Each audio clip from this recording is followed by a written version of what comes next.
10 minutes for 11 exchanges before 8 o'clock. Okay, very good. Yeah, so let me share my screen so that you can all see the verse. Om Namo Bhagavate Vasudevaya. Om Namo Bhagavate Vasudevaya. Om Namo Bhagavate Vasudevaya. Today we're reading from the Srimad Bhagavatam, 10th canto, 47th chapter, text 21. Apibata madhupurya marya putro dunaste smarati sapritike hansamya vadumscha gopan vatirapikatanak kinkarinam grenite ujamaguru sugandam murni adasyat kadanu. This is a very nice meter, not found generally. So generally they use these type of meters in Sanskrit when they want to become like very poetic, and that's when you will see these kind of meters. Translation. Well, yeah. O Uddhava, it is indeed regrettable that Krishna resides in Mathura. Does he remember his father's household, affairs, and his friends, the cowherd boys? O great soul, does he ever talk about us, his maidservants? When will he lay on our heads his aguru-scented hand? Purport. This, quite a little bit of a long purport, so, brace yourselves. It's ecstatic. The translation and word meanings for this verse are taken from Srila Prabhupada's Chaitanya Charitamrita Adilila 668. Srila Vishwanath Chakravarti writes very poetically with deep spiritual insight about the emotions expressed in this and the previous 9 verses. He interprets Radharani's feelings as follows. This is one of the amazing things that the acharyas do, and is that they unpack a verse and they give us a little bit extra into the feelings and the extra conversations and all of these things that happen in between the verses and within the verses. Srimati Radharani thought, since Krishna was once satisfied in Braj but left for Mathura city, won't he also develop a desire to leave that place and go somewhere else? Mathura is so close to Vrindavan that it's possible that he may even come back here. Krishna is the son of a respectable gentleman, Nanda Maharaj, so he must be staying in Mathura because of his sense of obligation to his father, who authorized him going there. On the other hand, while Nanda's whole life is dedicated exclusively to Krishna, Nanda is so innocent that he allowed himself to be tricked by the Yadus, who brought Krishna to Mathura. Krishna must be thinking, alas, alas, since even my father could not bring me back to Vraj, what can I do to return there? Thus, Krishna must be impatient to come back here, and so he has sent you a messenger. It is only because Nanda is so innocent that he allowed his son to leave. If Nanda had allowed Krishna's mother, the queen of Raj, to do so, she would have climbed onto a Krura's chariot and, holding her son by the neck, gone off to Mathura with him, followed by all the gopis. But this was not possible. Ever since Krishna left, Nanda has been stunned by separation from him. And Nanda's treasury rooms, storehouses, kitchens, sleeping quarters, opulent houses, and so on are vacant, unswept, and uncleansed. They are littered with grass, dust, leaves, and cobwebs. Does Krishna even remember his father's houses?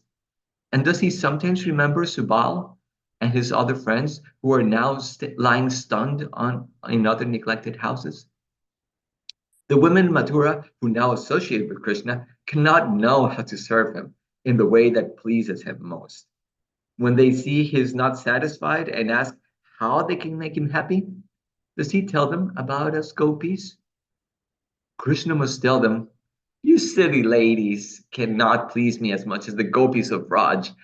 They are most expert in stringing flower garlands, perfuming their bodies with ointments, playing various rhythms and melodies on stringed instruments, dancing and singing in the rasa performance, displaying their beauty, charm, and cleverness, and skillfully playing it at questions and answers. They are especially expert in the pastimes of meeting one's lover and showing jealous anger and other signs of pure love and affection. Surely, Krishna must know this. Therefore, he'll probably tell the women of Mathura, "My dear women of the Yadu clan, please go back to your families. I no longer desire to associate with you. In fact, I am going back to Braj early tomorrow morning." When will Krishna speak like this and come back here to place his hand, fragrant with a guru, in on our heads? Then he will console us, saying, "Oh, beloveds of my heart, I swear to you that I will never abandon you again and go elsewhere. Indeed, I have not been able to find anywhere in all the three worlds with even a trace of your good qualities." Thus, Srila Vishwanath Chakravarti interprets the feelings of Srimati Radharani. The Acharya further explains that the present text displays a speech called Sujalpa, as described by Rupa Goswami. Pratarjavat sagambhiryam sadainyam saha chapalam sokantam cha harih prishta sasujalpo nigadyate. When, out of honest sincerity, a lover questions Sri Hari with gravity, humility, unsteadiness, and eagerness, such speech is known as Sujalpa. Concluding this section of chapter 47, Srila Vishwanath Chakravarti explains that there are 10 divisions of divine madness, Divyonmada, which are expressed by the 10 divisions of Chitra Jalpa, or variegated speech. Such divine madness is shown in a special pastime of bewilderment, which is itself part of the supreme bliss, Mahabhav of Srimati Radharani. The Acharya quotes the following verse from Rupa Goswami's Ujjvala Nilamani to explain these ecstasies. Prayo vrindavaneshvaryam mohanoyam danchati etasya mohanakyasya gatim kamapi upesuyaha. Brahmabhakapi Vaichitri Divyonmada itiryate Utkurna Chitra Jalpadyas Chadveda Bahavo Mata Prishtasya Suhrid Aloke Kudarosha Dirbijita Puri Bhava Mayojalpo Yastivrot Kantita Mitimaha Chitra Jalpo Dashangoyam Prajalpa Parijalpitaha Vijalpo Jalpa Sanjalpa Abajalpo Bijalpitam Ajalpa Pratijalpascha Sujalpascheti Kirtitaha. It is virtually only within the princess of Vrindavana, Srimati Radharani, that the ecstasy of bewilderment arises. She has attained to a special stage of this bewilderment, a wonderful state that resembles delusion, known as Divyonmada. It has many aspects which come and go unsteadily, and one of these manifestations is Chitra Jalpa. This talk, induced by her seeing her beloved's friend, is filled with covered anger and comprises many different ecstasies. It culminates in her intense, anxious eagerness. This Chitra Jalpa has 10 divisions, known as Prajalpa, Parijalpa, Vijalpa, Ujalpa, Sanjalpa, Avajalpa, Abhijalpa, Ajalpa, Pratijalpa, and Sujalpa. Finally, some authorities say that Krishna himself, eager to drink the sweetness of his beloved speech, assumed the form of the messenger bee. Magyanitimirandasya Ginanjana Shalakaya Chakshurunmritamena Tasmai Shri Gurave Namaha. Shri Chaitanya Manobhishtam Stapitam Yena Bhutale Svayam Rupa Gatamahyam Dati Swapnantikam. Jai Shri Krishna Chaitanya Prabhu Nityananda Shri Advaita Gadadhara Shivasadi Gaura Bhakta Vrinda. Hare Krishna, Krishna Krishna, Hare Hare, Hare Ram, Ram Ram, Hare Hare. So, good morning, devotees. It's nice to be here with you today. We have an incredible verse today where we are hearing about Srimati Radharani's Unmada. Mada means craziness, and Un means very, so it's very crazy. we can ask like who is crazy, right? I think that there is a book. There's a book somewhere out there that is entitled, yeah, who is crazy? And this is very relative because the asylum patients think that the doctors are crazy, and the doctors think that the asylum patients are crazy. Uh, and similarly, the non-devotees think that the devotees are crazy, and the devotees think that the non-devotees are crazy. Why? Because the non-devotees, they see the devotees and go like, why are they wearing bed sheets, and why are they just like singing and chanting in the streets? Like, nobody does that, unless they want money, and but these people, they're not, they don't seem to be here, for that reason. So these people are crazy, and just going off and talking about God all the time, and leaving all the pleasures of the world. These people are completely crazy. And then the devotees are thinking, about the non-devotees. Well, these people, they're working so hard for a meager amount of happiness, and they are not, they're not looking at, like how they're entangling themselves even more and more in complications, and at the end of life, what's it all for? That they know that their lives are going to end at some point, but they live as though it were not so. So, if you know that an exam is coming, life's final exam, then why are they doing something about it? Why aren't they looking in deeper into that? So they are crazy. Um, so what are some of the symptoms of somebody who is, quote unquote crazy?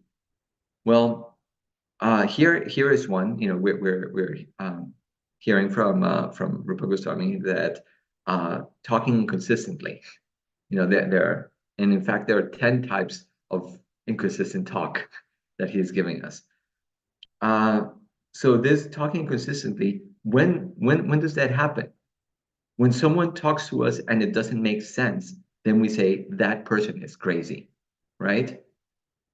And there's quite a bit of that in New York City, so I don't need to uh, give too much examples of that. Especially you will see walking down the street, people talking incoherently all the time. Uh, and it's when and you might ask, like, when is it that it doesn't make sense? And that is when the emotions are very effusive, very strong. When the emotions are very effusive, very strong, then we can't keep track of our thoughts, or we can't find words to express what we are really feeling. So when we can't keep track of our thoughts, then we can't voice all of those thoughts. That in that situation, then uh, our communication breaks down. Or when we can't find the right words to express what we're feeling, then that communication breaks down, right? And an example of this is when there are extreme experiences or extreme outbursts. So when we have extreme experiences, like we're greatly troubled, and we just can't find the right words, or we can't keep our thoughts straight.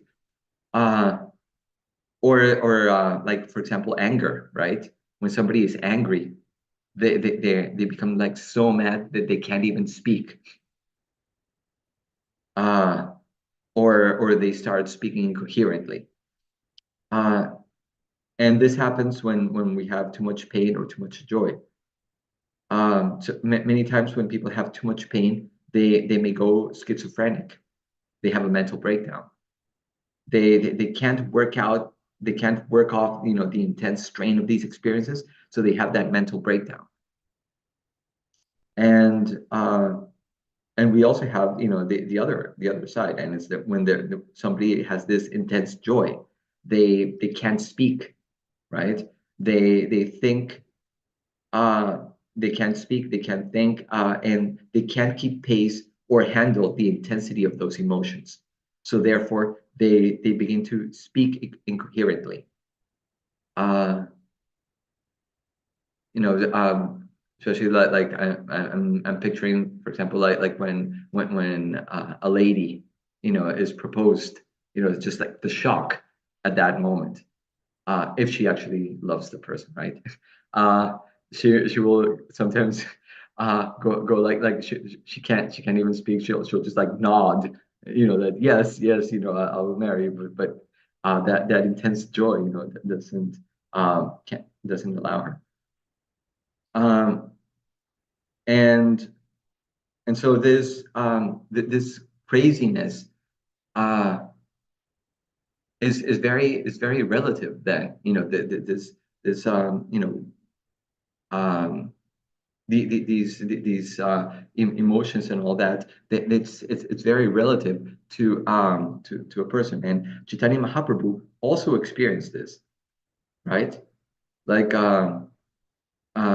just like Srimati Radharani was experiencing, that was the whole point why he came to this world.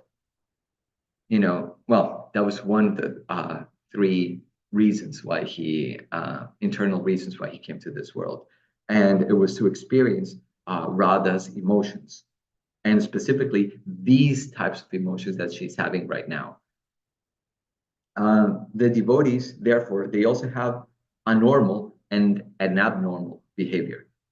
And not talking this, well, there are some devotees that are special, and we have seen them. But that's because of their probably previous uh, experiences in life, and they have an abnormal behavior. But even the quote unquote like normal devotees, they also have a normal and abnormal behavior.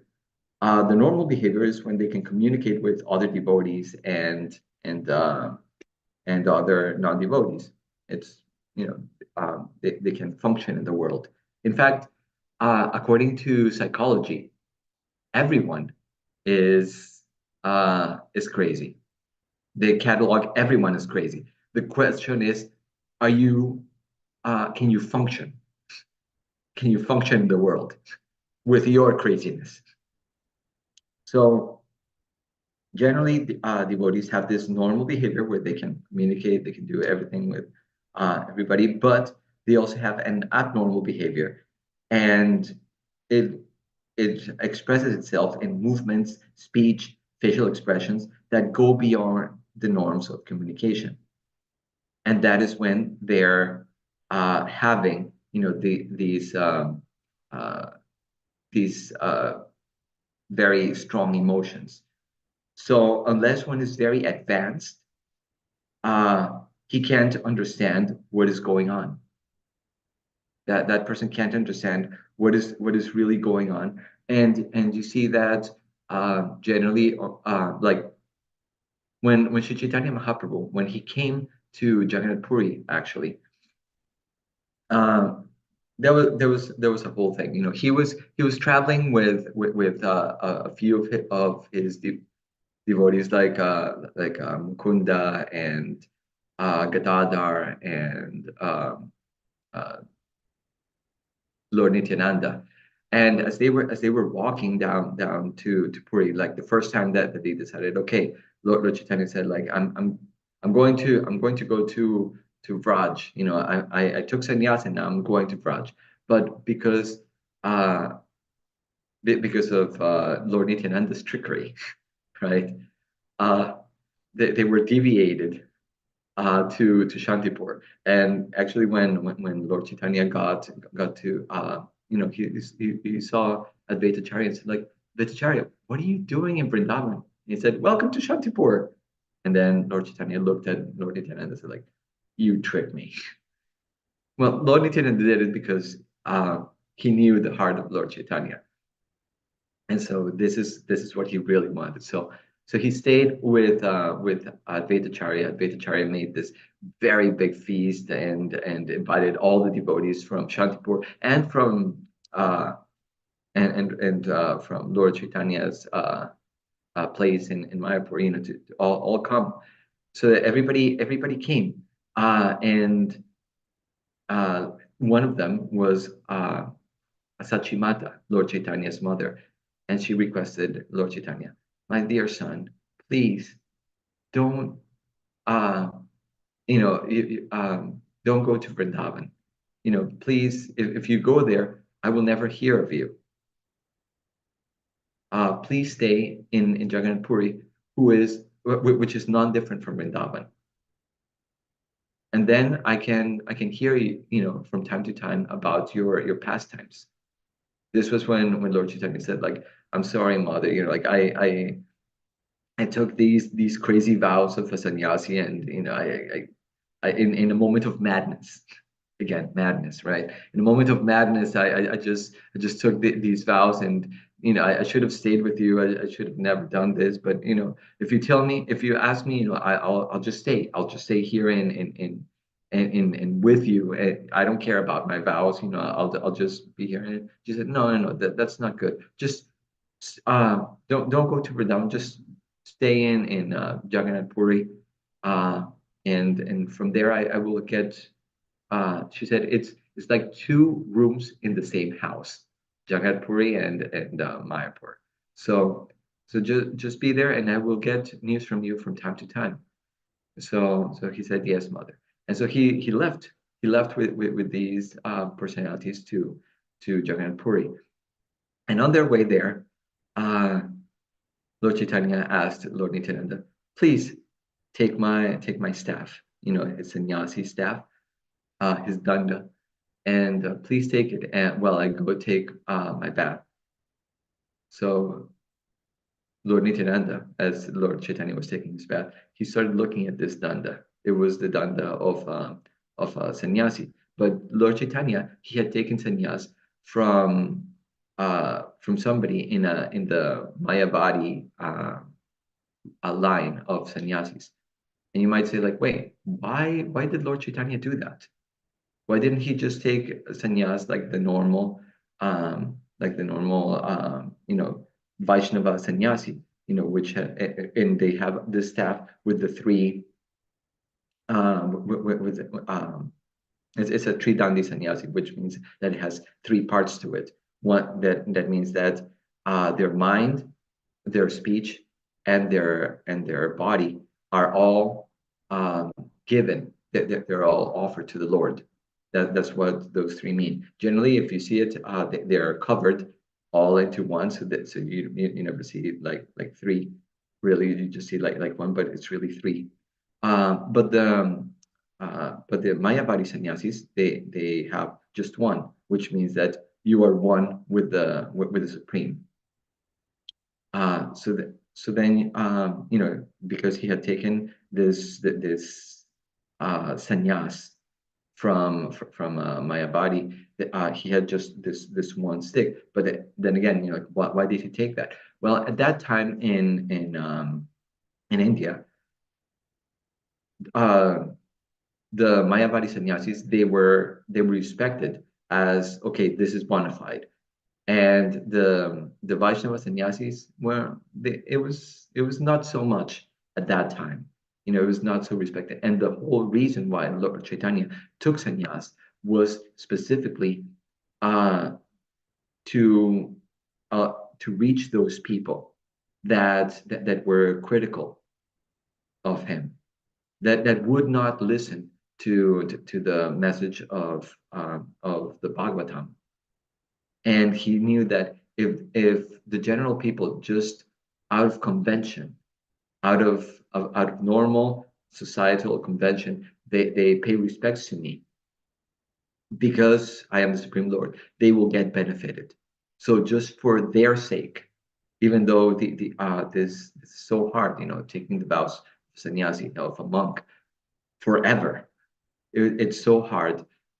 He did it anyway. So he took it in this line, and when he took it, then he had this one staff, and Lord Nityananda was looking at this staff and saying, like, I don't like it.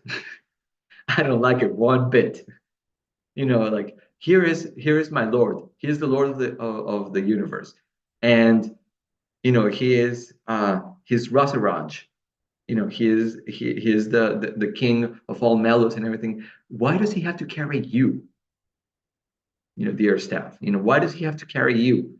You should be carrying him. So he just took that staff and he broke it in three places and threw it into the river. His sannyas staff. Would you ever do that to any sannyasi? That is crazy. Again, Lord Nityananda. Lord Nityananda is a special type of crazy. He, um, yeah, and his devotees, you can also see that they also tend to be a little crazy themselves. So he threw it into the river, and then Lord Chaitanya came, and he said, "Okay, Lord Nityananda, where's my staff?" I said, "Staff? I don't know. What staff?" I said, "Nityananda, I gave you a staff, my sannyasi staff. I gave it to you." He said, "No, what really happened? You went into one of those ecstasies of yours, and in that ecstasy, like you fell back and you broke it, and then it fell into the river, and it's not there. So yeah, it's no longer with us." And Lord Chaitanya said, like, you you lost my sannyas staff. You lost my sannyas staff. Okay, you know what? Forget about it. I can't deal with this. You tricked me into going into Shantipur. You broke my sannyas staff. This is too much. I can't handle this. Uh, I'm gonna go to Jagannath Puri alone. You can do whatever you want. Uh, and if you decide to come along, you can either go before or after me, but you're not coming with me. So they said, well, my lord, you please go first, and we'll follow.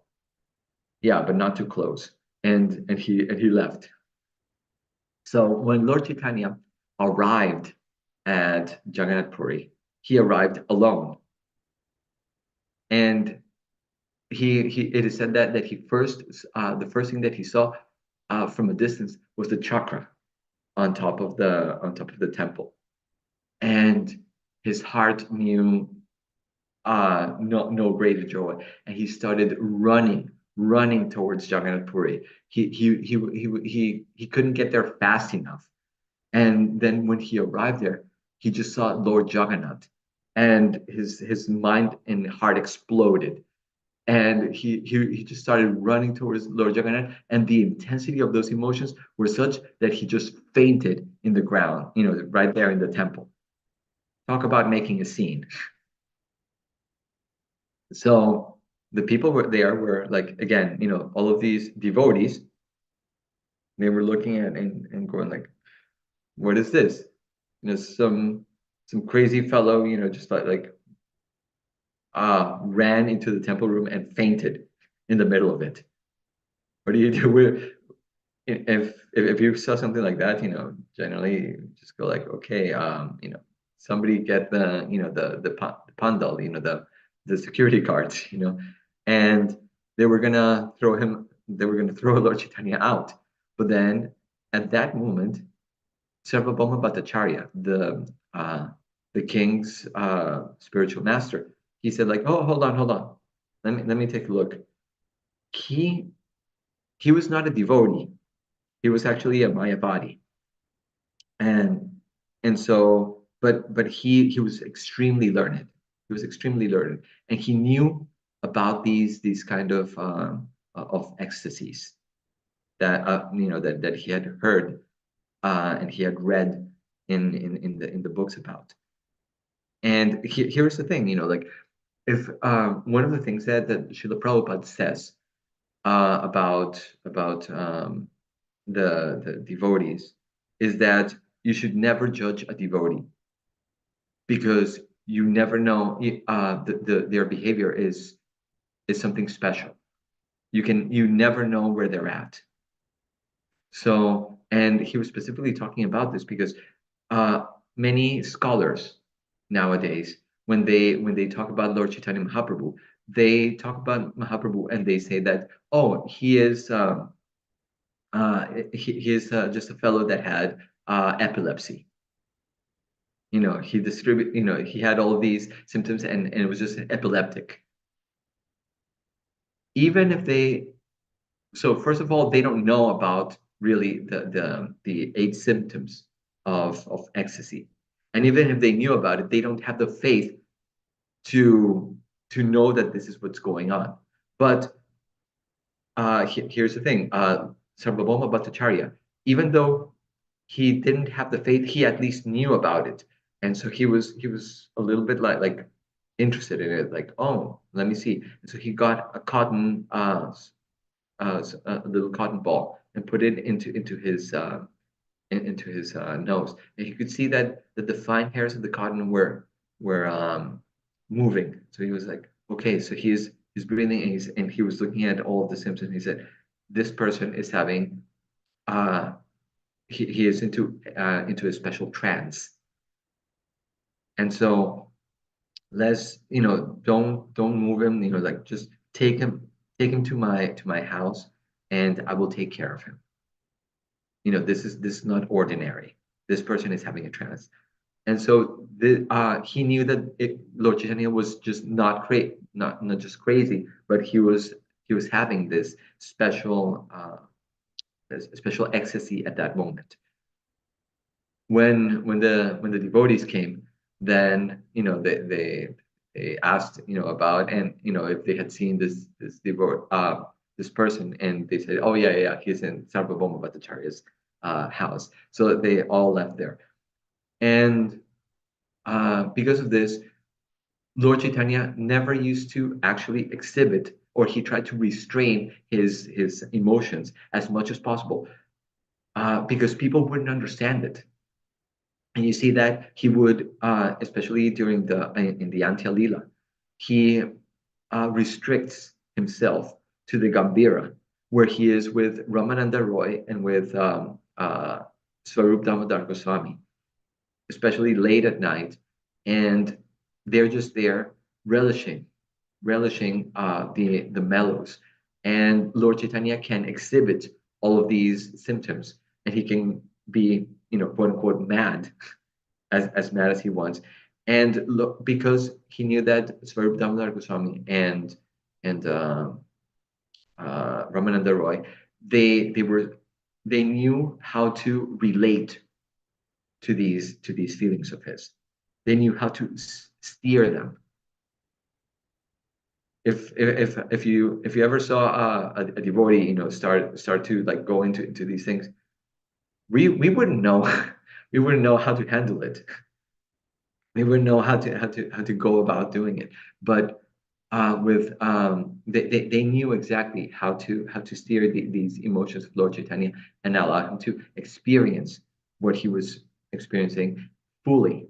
And so that's why he would do it in the Gambhir. And we see also that Srila Prabhupada, he would also like not publicly allow himself to exhibit these the symptoms. Very few times, it just happened, and he was almost like a little bit shy about it. Um, but it's because people generally don't understand it, and eventually we will experience these symptoms. And it's important that we know that they exist, they are there, and that it's not something that we should broadcast anywhere and everywhere, because people don't understand it. People take it the wrong way. There is a story of Rupa Goswami, who used to be in this in his who he was in his Bhajan Kutir one time, and he was going through this beautiful pastime. He was in internal consciousness, where he was just seeing Radha and Krishna having this beautiful pastime, and he was serving there, and they did something very funny, and he just laughed at it. He just laughed at it. And as he was laughing about it, externally, there was an old devotee that came about who was lame, and he saw Rupa Goswami, and he said like, "Oh, my dear Swamiji, I'm here," but he would not speak or anything like that. He was like, "This is strange," and then he saw that he laughed, and everybody sees the world from their own perspective, right? So when he saw that Rupa Goswami was laughing, he thought, "Oh, he must be laughing at me being lame, because everybody laughs at me for being lame. So he must be making fun of me." So he left, feeling like, why did he do that? He's so learned, why is he doing like that? So he made this whole thing up in this. But then Rupa Goswami immediately, like his meditation ended, and he was like, "What happened?" He couldn't get back into it, and he was like troubled, like what happened? Like, why can't I get into my meditation again? Why? And he went to his brother, Sanatan Goswami, and said like, "My dear brother, I don't understand it." And Sanatan Goswami could understand that it was what had happened, because this old man, he had come to previously to him, and he said, he had told him the whole story. Like, he was like, "Why did your brother do that to me? Like, he's such a nice devotee, and why was he laughing at me?" And so he said, "Don't worry, I'll handle this." So look, Sanatana Goswami explained the whole thing, and Rupa Goswami just felt so bad, um, because he had made an aparad, he had made an offense to this devotee. So talk about like you're experiencing Radha and Krishna, and in this world, you make an offense for experiencing an ecstatic symptom. So you have to be careful with ecstatic symptoms. So then he said like, "So what can I do now?"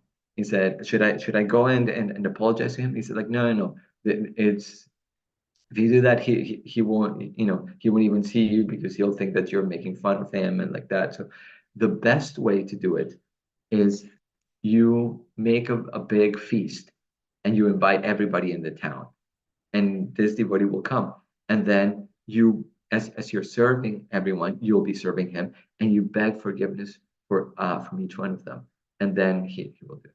So he did that. He went to every single one, and finally when he came to this devotee, this devotee, just like paid obeisances to him and said like, "No, I'm sorry, I should have, I should have, announced that I was coming earlier." So everything was resolved. But it just shows us that, yeah, ecstatic symptoms can lead to problems. And I'm gonna stop here because it's already close to time, and I was told that I have to stop. So yeah, if anybody has any questions, any comments, or any good jokes, this is the time. Thank you, Murli Gopal Prabhu. A very fundamental question you raised. Who is crazy? Thank you. We're going to meditate on that. Jamuna Jaya. She can't contain her spiritual ecstasy. She has to speak. Yes, there she is. Hi, good morning. Really, thank you for class. Yeah, I love meditating that question and who's crazy. And I was thinking about, they always say that the definition of insanity is a person that does the same thing over and over again and expects the same result. Mm. And so therefore, that's all of us. we we do the same thing over and over again because we keep entering this material world thinking that we are the enjoyers, and we're not, and we get the same result: birth, death, and eventually, and then we're back in this loop. So it's really sort of interesting, that question of like, our behavior is really insane when we think about, we just keep going over and over. Here we are again. We're back, and we're going to do all these things, and the body's going to go, and we're going to be on. So I just was really thinking, the attachment to the material world is insane. It's just crazy. But, and then there's the transcendental like madness that you were talking about that Radharani is showing. But for all of us, we're really the crazy ones, because here we are back in this material world again. So Thank you so much for class. Yeah, no, thank you for that for that wisdom bit. Yeah, we don't know how crazy we really are. If we analyze, it's like yeah, I there are people that go, like, for example, from one broken relationship into another, into another, into another. It's like, what is happening here? You know? And like some people say, like, oh yeah, I always fall for the wrong person. Yeah. So and especially coming back to this material world, why do we do it? Why? uh we know we have perfect knowledge like that. And Arjuna even says in the Bhagavad Gita, like, why is it that a person even of knowledge, goes and commits these crazy things? And Krishna says, yeah, it's lust only, this desire to enjoy.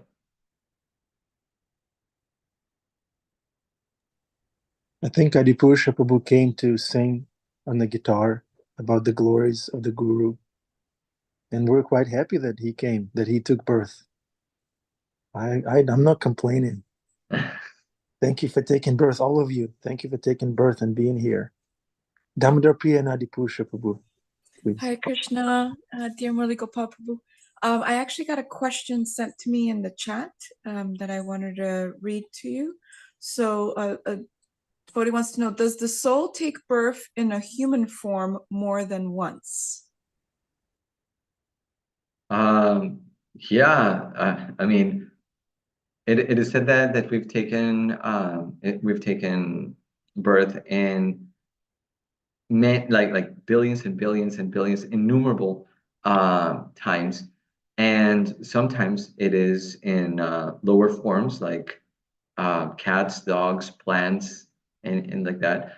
Sometimes as humans, and sometimes as demigods.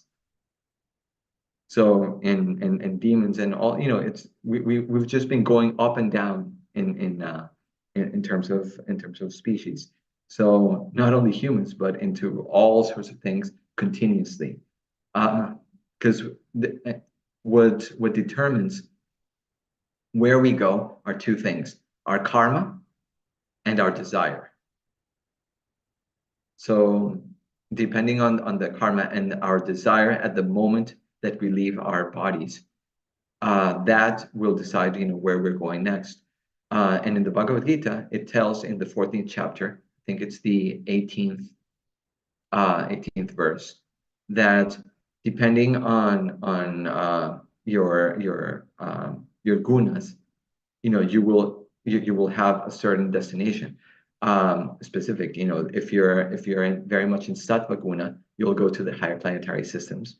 If you're very much in raja guna, in passion, you'll stay in the middle planetary systems like this one, and take birth among the humans. And if you're in the mode of darkness, then you'll go into the lower planetary systems.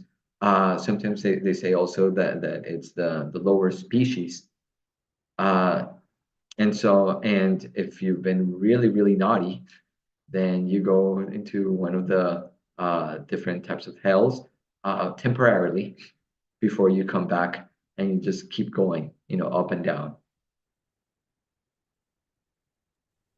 Thank you, Murli Gopal Prabhu. Very consoling. That hell is temporary. Thank you. Adipusha Prabhu?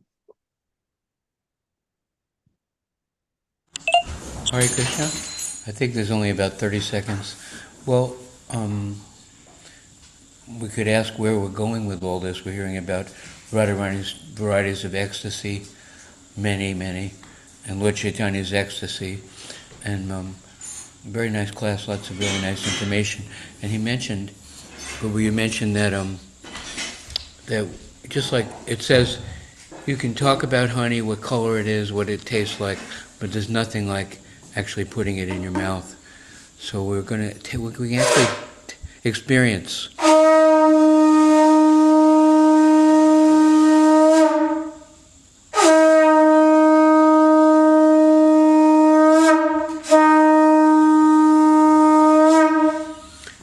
actually experience what we're hearing about. At least that's what Prabhupada tells us. Okay, glory to Prabhupada. Hare Krishna. Hare Krishna. Thank you. Darshan time. Cameras on, please.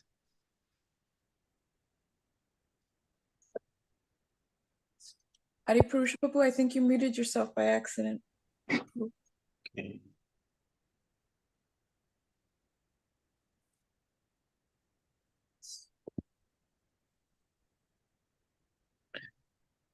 Yeah, we'll have to hear with our eyes this time.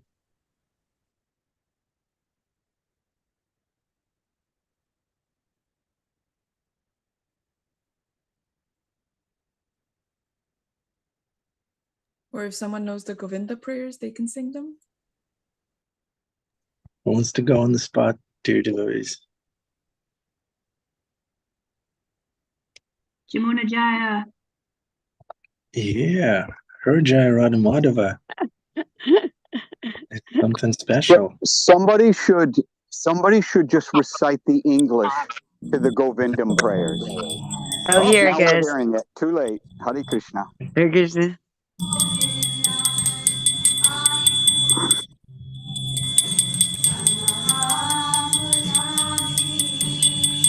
Govindam Hari Purusham Tamaham Ami Govindam Hari Purusham Tamaham Ami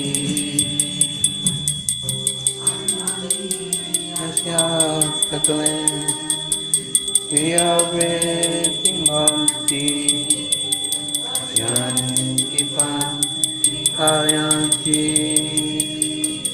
Tiram Yanti Anada Chimaya Sadhu Ala Vigrahasya Govindam Hari Purusham Tamaham Sami Govindam Hari Purusham Tamaham Sami Govindam Hari Purusham Tamaham Sami Govindam Hari.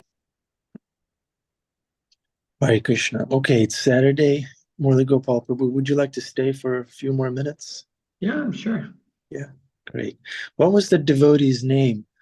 He was known to be, it's Chaitanya Leela. He was known to be a great Vaishnava, but he also had some fancy hair and a fancy house, and he was wealthy. And when this other devotee, Vijayanidhi. yeah, Pundarik Vidyanidhi, yeah, when this other Yeah. devotee was brought to see him, he said, "What is this? Who is this?" He was combing his hair. He was sitting on a luxurious bed. And why did you bring me here? So you're saying this He is a even great had Vaishnava? a mirror in his Yeah, a hand, mirror. and he would look at it just and smile. Yeah, yeah. And so this devotee was like, "Who are you? Why did you bring me here?" And then this devotee who brought him said, "Wait up, hold on, check this out." And then he starts reading Srimad Bhagavatam. And when Pundarik Vidyanidhi hears Srimad Bhagavatam, he immediately starts pulling his hair out, goes on the ground, rolls on the ground, falling into ecstasy. So that's how we test. We don't judge externally. We open Srimad Bhagavatam, read, and then see what happens. If the devotee falls into ecstasy, this is the real deal.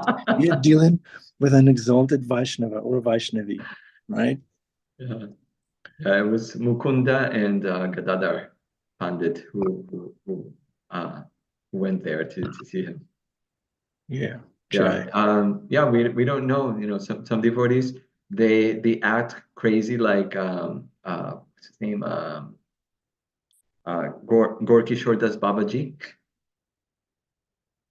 He looks like a mendicant, and he acts completely crazy. He sometimes walks with a tiger hat. It's like completely crazy. And sometimes they look like the biggest materialists, like Pundarit Vidyanidhi. So you can never really judge a devotee by the externals. Yeah. Bhima Prabhu has something to say.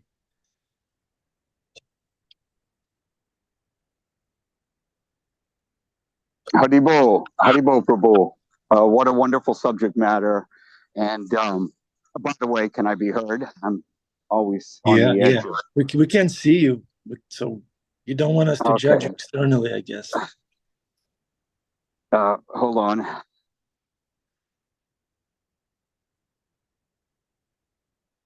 Oh, this crazy phone. Can you hear me?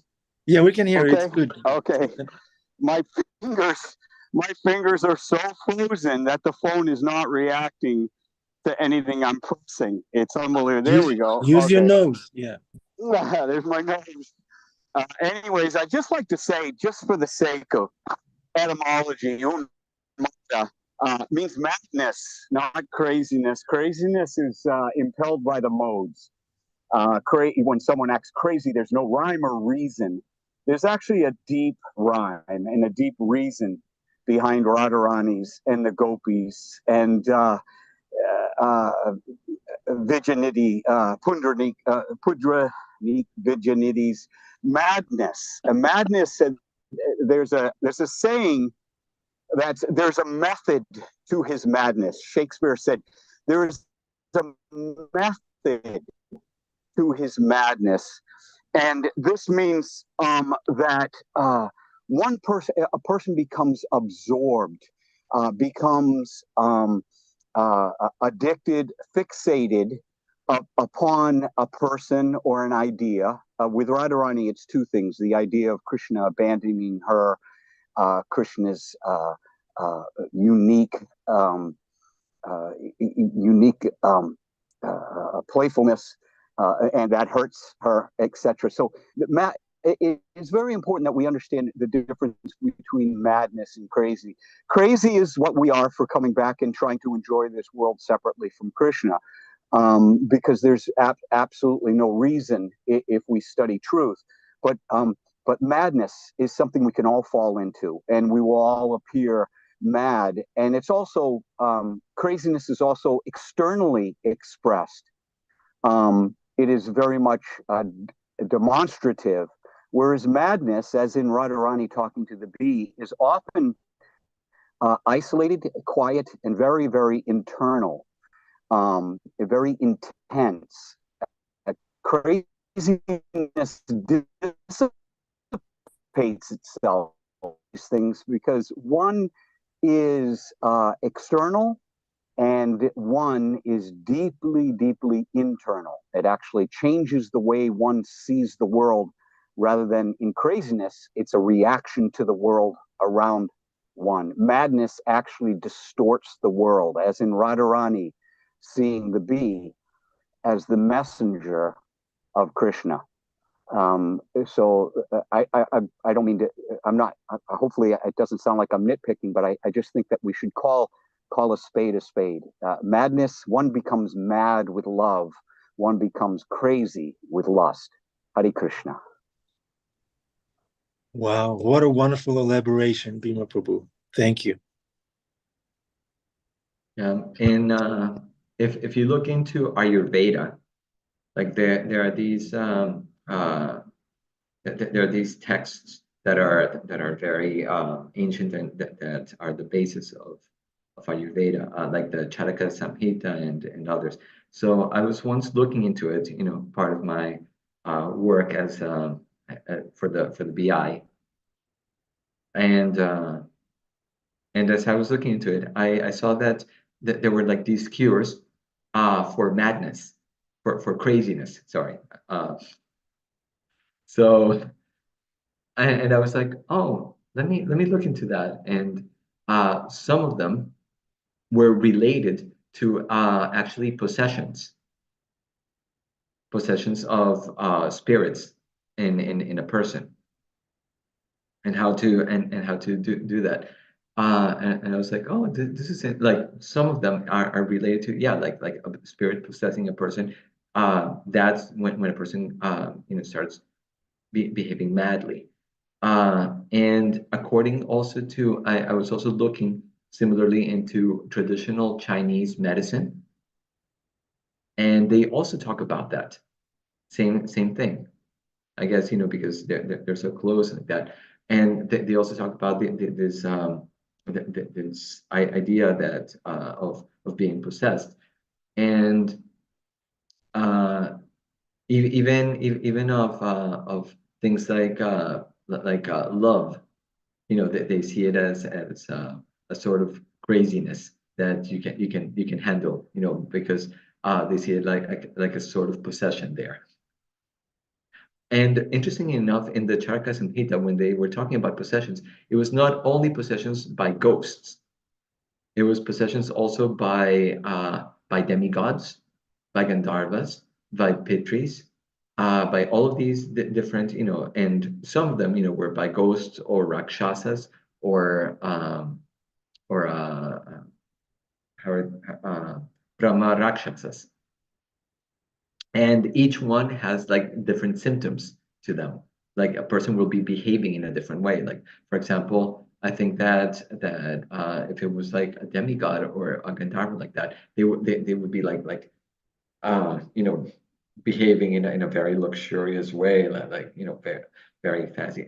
It has all of this that is very different when a person is possessed by each one of these. Thank you, Murli Gopal Prabhu. Yeah, in our day and age, we're possessed by phones, by bank statements, prestige, but we want to be owned by Srila Prabhupada, by the Guru, by the mission, by the service. We want to be like that dog on the leash. They feel that the master is holding the leash, and they feel safe and can take on some great things. Thank you. Wonderful class. We're wishing everybody a fulfilling Saturday. Don't waste it. Give it to Krishna and come again tomorrow. Tomorrow is another day in Lord Chaitanya's movement where there is madness, where there is Jamuna Jaya smiling and dropping wisdom, where there are devotees coming together to glorify Krishna. That is so wonderful. Vanisha? Ekadashi tomorrow. Yeah. Nothing in, nothing out, dear devotees. Do it for Krishna. That's how Ekadashi is done originally. Yeah. I actually each if we look at I was once looking into the Ekadashis, and yeah, it's a whole thing. It's actually a 3-day event. You only eat once the day before and once the day after, and the day off there is, as you said, like nothing in, nothing out. And depending on which Ekadashi, each Ekadashi has like a specific sets of things that you do in it that are very, very difficult to follow. Like, for example, one of them was, like you had to take a bath, with certain like cow dung and cow urine, and it had to be mixed also with a sacred waters from a sacred river and all that stuff. It's like, wow, thank you, Srila Prabhupada. What about falling over in a pile of horse dung? Does that count? Because I got a huge pile here that we're actually going to be using to heat seedlings, and so it's about 10 feet tall and 30 feet across. Anyways, I'd just like to say, Prabhu, I would like to ask you a question. We talk about Ekadashi and all these the rules and regulations of Ekadashi and the not eating and stuff like that. Sometimes I see devotees, I remember, like they would spend actual more time cooking and have a larger feast on Ekadashi than they would on a regular day. More attention is paid to making that almond flour cookies or almond flour bread, and it becomes just a sideways step into another form of indulgence. That's the extreme of it. But also, and I do understand, even scientifically speaking, fasting, as modern contemporary dietitians will tell you, fasting is the number one most healthy thing you can possibly do. And also, it is the fact that we do give up something to Krishna. We never have something that we can give to Krishna because everything is Krishna's, but we can give up something that we normally take for ourselves. So I do understand that aspect of fasting.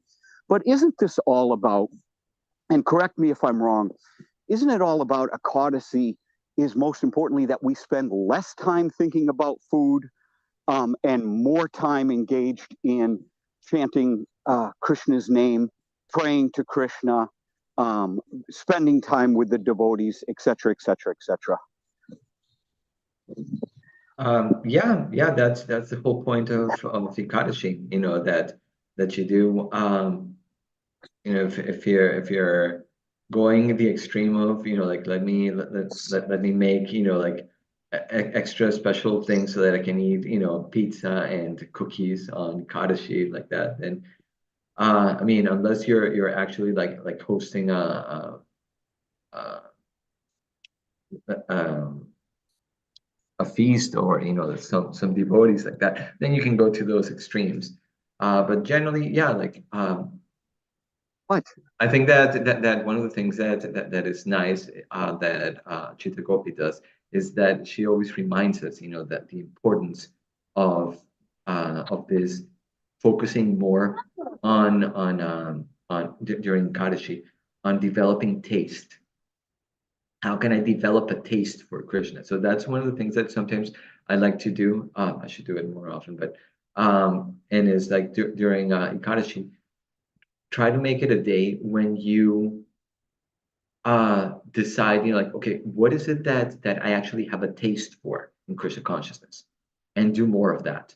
Is it maybe like get that extra book, that you bought at Loy Bazaar, that you said like, oh, this is such a good book, and you've never read it, it's still in your shelf. Get that book and open it and start reading that book. That gives you like that. If maybe it's you just said like, oh yeah, practicing harmonium, practicing bhajans like that. So okay, start practicing your bhajans and all that. If that is what gives you more bhakti, maybe it's going to the temple and doing like extra services. Whatever it is that where you find that happiness, that you see like, oh, I have a little taste for Krishna in this, go and do that and enhance it. Try to go deeper into that service, or into that activity that gives you more taste. And that this is a day where it's a reminder, like, develop a taste for Krishna. Sharmila Prabhu has her hand up. We rarely hear from her. It would be nice to see what she has to say. Hare Krishna.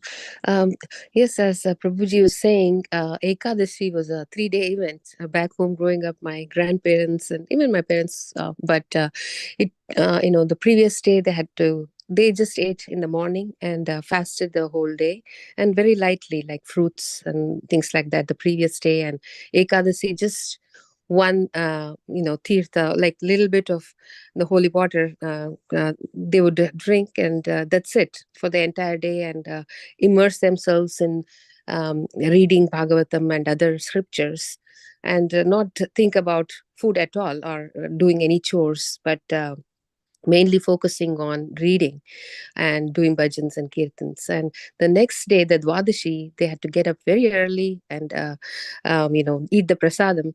And that's it for the entire day. So it's like a 3-day event back home. So it's very austere, and they really relish when Ekadasi comes around, because they don't have to get distracted in anything else except for, doing Bhagavad Seva, thinking of Krishna, thinking of all the holy things associated. So it brings back really nice memories of my grandparents doing all this. Hare Krishna. Thank you, Sharmila. Thank you for sharing those things with us here. The Ekadashi is not a matter of cuisine. It's a matter of slowing down and going deeper in Krishna consciousness. Absolutely. We should not be thinking of anything else, and, just think about Krishna and doing his seva. Hare Krishna. Sure. Thank you. This is I guess this is the essence what Prabhuji and Prabhuji said, Shamila just said, relish, and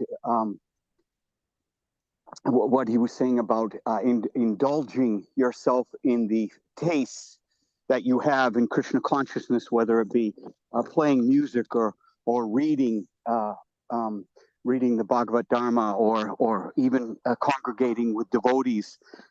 So this must be the purport or the essence of what Prabhupada said when he said fasting is feasting and feasting is fasting. So now it all makes sense to me. Hare Krishna. Thank you, Bhima Prabhu. Thank you. Okay, Murli Gopal Prabhu, any final instructions for us? No. Become mad for Krishna. Jai. Thank you. Thank you. Thank you, Prabhu. Thank you very much, everyone on this call and on YouTube, wherever you're watching. We love you. Come again tomorrow. Srimad Bhagavatam is always there for us. Thank you. Hare Krishna. It was nice seeing you and hearing you. Hare Krishna.